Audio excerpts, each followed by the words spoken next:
Balai Konservasi Sumber Daya Alam BKSDA Bali bersama Desa Adat Karang Dalam Tua yang didukung oleh PT Kahati Pertiwi kembali menunjukkan komitmennya dalam menjaga kelestarian alam melalui kegiatan pelepasliaran satwa jenis burung curik Bali.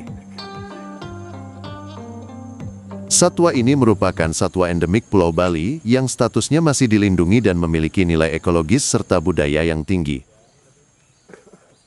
Kegiatan pelepasliaran satwa ini merupakan aksi nyata komitmen bersama pemerintah, lembaga konservasi, dan komunitas masyarakat dalam menjaga kelestarian satwa liar. Burung curik Bali yang dilepasliarkan berjumlah 12 ekor, terdiri dari 6 ekor jantan dan 6 ekor betina. Burung curik Bali tersebut berasal dari hasil penangkaran beberapa mitra BKSDA Bali. Burung curik Bali yang dilepasliarkan sudah dipastikan oleh tim medik veteriner BKSDA Bali mengenai kondisi kesehatannya dan siap dilepasliarkan setelah melewati masa habituasi kurang lebih 1 bulan.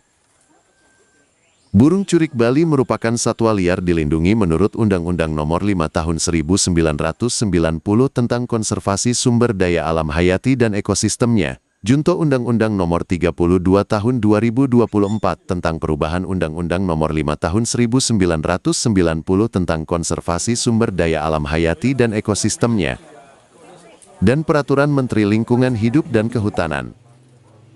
Berdasarkan IUCN termasuk dalam kategori Endangered (EN), sehingga perlindungan terhadap satwa ini penting mengingat populasinya yang terancam akibat perburuan di alam liar. Semoga burung yang akan kita lepaskan ke alam itu bisa hidup dengan sehat di alam, berkembang biak di alam. Hal ini kami lakukan juga untuk menunjukkan bagaimana Desa Adat Karang Dalam Tua melakukan keseimbangan terhit tekaranannya. Seperti itu. Nah, prosesi upacara hari ini, upacara untuk burung curik Bali yang akan kita lepaskan hari ini akan dipandu oleh seorang juru mangku desa. Mungkin untuk mempersingkat waktu kami persilakan aja ya. Silakan mangku.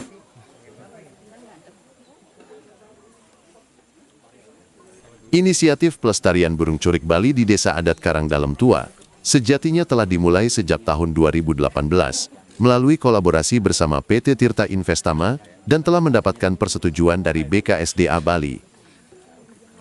Sejak saat itu, upaya penangkaran dan pelestarian terus dikembangkan secara bertahap oleh Desa Adat seiring dengan meningkatnya keberhasilan dalam pengembangbiakan populasi curik Bali di tingkat lokal.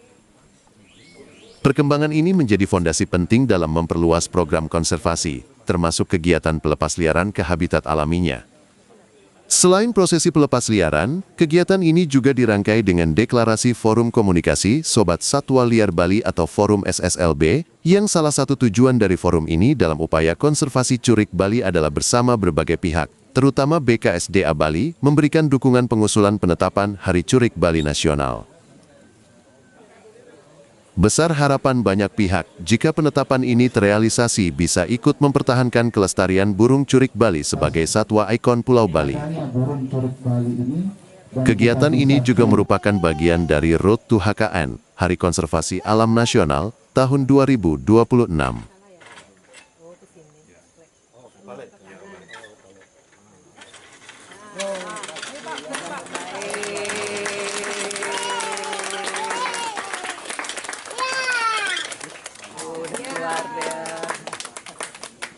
Hari ini kita berhasil melepas liarkan 6 pasang atau 12 ekor curik Bali, dan ini proses yang sangat panjang karena salah satu yang harus kita pastikan adalah ada proses habituasi yang ada di belakang.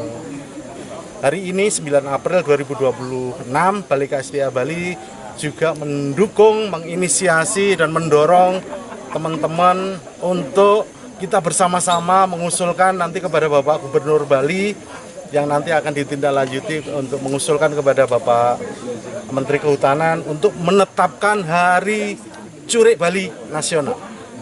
Karena Bali belum mempunyai satupun peringatan keberadaan satwa endemik yang ada di Bali. Kita mengenal ada Hari Gajah, bahkan Tarsius pun ada, ya, harimau ada, tiger ya, ada juga terkait dengan badak dan sebagainya. Dan semoga dengan penetapan Curik Bali Nasional tadi itu memberikan inspirasi pada kita semua tentang kebanggaan kita masyarakat Bali terhadap satwa liar, terutama curik Bali yang ada di Bali. Dan juga pada hari ini juga Bali KSDA Bali mendorong juga, menginisiasi juga, memfasilitasi ada deklarasi sahabat satwa liar Bali melalui pembentukan forum komunikasi.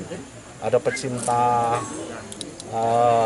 burung, ada pecinta ular, ada pecinta reptil, ada pecinta tadi kita tahu ada apa itu kalau yang makan luwak ya dan sebagainya, berbagai macam komunitas. Dan sampai dengan saat ini mungkin tercatat sekitar 40 komunitas ya untuk ikut bersama-sama melestarikan satwa liar.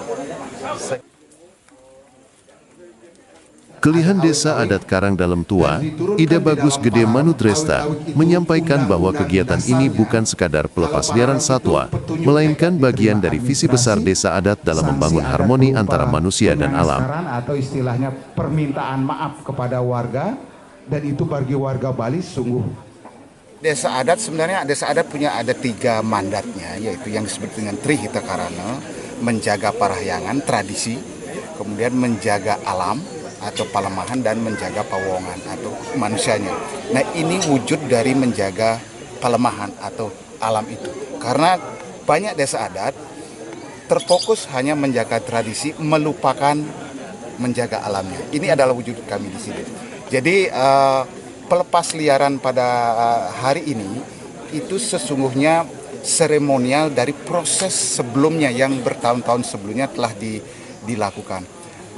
Teman-teman bisa lihat di sini yang punya, yang kelompok atau Kehati Pertiwi Lestari ini, itu anggotanya dulu adalah para pemburu hewan satwa di sini. Dan mereka sekarang beralih 180 derajat menjaga ini. Ya, itu poinnya. Kemudian kami juga tentu dukung dengan regulasi adat, karena masyarakat adat di Bali itu lebih memang power hukum adat memang lebih kuat di Bali, sehingga kami membackup ini dengan awig-awignya, kemudian dengan pararemnya. Pararemnya itu adalah peraturan teknis dari awig-awignya. Jelas di situ diatur bahwa tidak diperkenankan atau dilarang berburu satwa, apalagi burung curik Bali, itu ada sanksinya. Jadi dengan cara itu teman-teman bisa lihat nanti di sini burung-burung sangat bisa bebas berkeliaran di sini. Bersama Desa Adat Karang Dalam Tua, kegiatan juga diisi dengan sosialisasi dan diskusi mengenai konsep desa ramah satwa, yang bertujuan meningkatkan kesadaran masyarakat dalam menjaga habitat dan keberlangsungan satwa liar. Kedepan, kolaborasi semua pihak ini berkomitmen untuk terus mengembangkan program konservasi berbasis masyarakat, termasuk monitoring pasca pelepas liaran, edukasi lingkungan, serta penyusunan aturan adat terkait perlindungan satwa. Dengan kolaborasi yang kuat dan kesadaran kolektif, diharapkan burung curik Bali tidak hanya kembali hidup di alam bebas, tetapi juga berkembang sebagai simbol kebangkitan ekologi Bali yang berakar pada kearifan lokal.